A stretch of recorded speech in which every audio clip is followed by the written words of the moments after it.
femme n'importe comment. Je veux que cet après-midi, une femme soit révoltée, comprenne que les écailles des cieux tombent, pour que tu saches que tu as de la valeur et que tu n'es pas n'importe qui. Bien aimé, le temps me manque de vous parler de Jaël. Jaël, je suis dans Juge chapitre 4.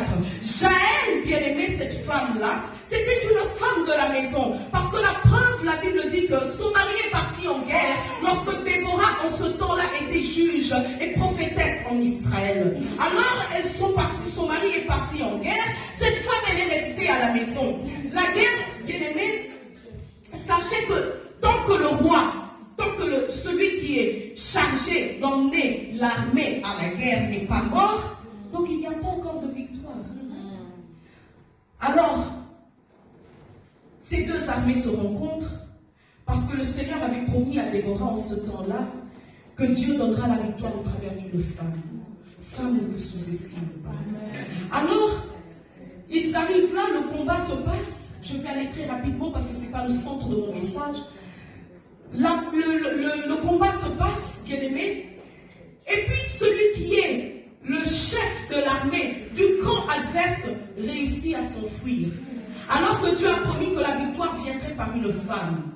Bien aimé, Jaël, qui savait, une femme au courant, une femme informée, une femme d'actualité, une femme connectée. Pas une femme connectée sur les réseaux sociaux, pas une femme connectée sur Instagram, pas une femme connectée, bien aimée, sur Snapchat. Non, une femme connectée au conseil de Dieu, une femme connectée à la présence de Dieu. Alors elle savait ce qui se passait dans son pays. Elle savait pourquoi son mari était sorti. Alors, bien aimé, la Bible déclare que le chef de cette armée du camp adverse, qui s'était enfui, est rentré sous la tente de Jaël. La Bible déclare ceci, que Jaël, lorsqu'elle l'a vu, elle a directement reconnu l'ennemi. Elle a directement reconnu que c'est lui, parce que c'était une femme informée, parce que c'était une femme connectée. Alors, bien aimé, Jaël, ce dernier, tellement qu'il avait couru, il était fatigué. Il arrive sous la tente de Jaël, il dit voilà, je vais m'abriter. Certainement que cette femme, elle est ignorante, elle ne sait même pas qui je suis. Alors elle demande de l'eau. Jaël,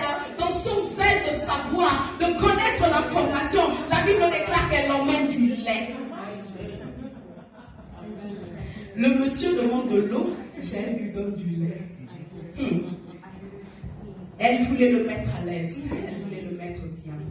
Alors, ce dernier, tellement fatigué, épuisé, bien aimé, parce qu'il avait couru pour se cacher, après avoir bu son lait, il s'endorma. Et comme Jaël était une femme de l'esprit, une femme connectée, elle a dit c'est le moment ou jamais, afin que la prophétie de Déborah s'accomplisse. La Bible déclare qu'elle est partie prendre un clou de la tente. Elle arrive avec un marteau, elle enfonce dans l'oreille de ce dernier, et la Bible déclare qu'il mourra. Ainsi, la victoire était dans le camp d'Israël. Acclame pour le Seigneur. C'est dans cette dimension, femme, que Dieu t'appelle. Peu importe là où tu es, n'attends pas d'être dans le saint ministère. Vous avez vu, on m'a mentionné la sœur Gina, parce que j'ai un mandat. Je n'ai pas besoin de titre, je n'ai pas besoin de ceci ou de cela, je n'ai pas besoin d'une place bien spécifique, mais j'ai besoin d'un mandat qui me dit allez, allez. Lorsqu'on a dit allez, on n'a pas dit monsieur allez, madame allez, on a dit allez. Faites des nations des disciples, bien-aimés dans le Seigneur. C'est avec ce mandat que je me suis présenté en cet après-midi au-devant de vous.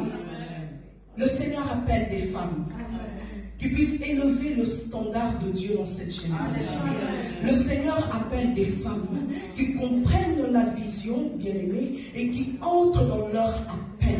Parce que chacune de nous ici présents, quel que soit l'âge que nous avons un appel, et la Bible déclare la destinée de plusieurs manières. Alors il est dans ton intérêt de se positionner dans l'œuvre de Dieu, de se positionner dans la vie de Christ, de cesser l'ignorance, d'ôter ce qui te dérange, d'ôter les parasites et d'entrer dans le plan pour lequel Dieu t'a destiné. Bien-aimé, Dieu ne t'a pas destiné à être une femme de la maison. Oui, bien-aimé, nous devons être des femmes de la maison. Moi-même, je suis mariée, j'entretiens très bien mon mari, très bien ma la maison, je m'entretiens très bien parce qu'il faut que nous soyons équilibrés. Mais en cela, Dieu ne nous limite pas là parce que nous avons aussi un travail à faire. C'est même pour ça que Christ était venu, pour nous faire rentrer dans le sacerdoce, pour nous permettre de parler. La femme peut parler. Amen. Amen. Acclame pour le Seigneur.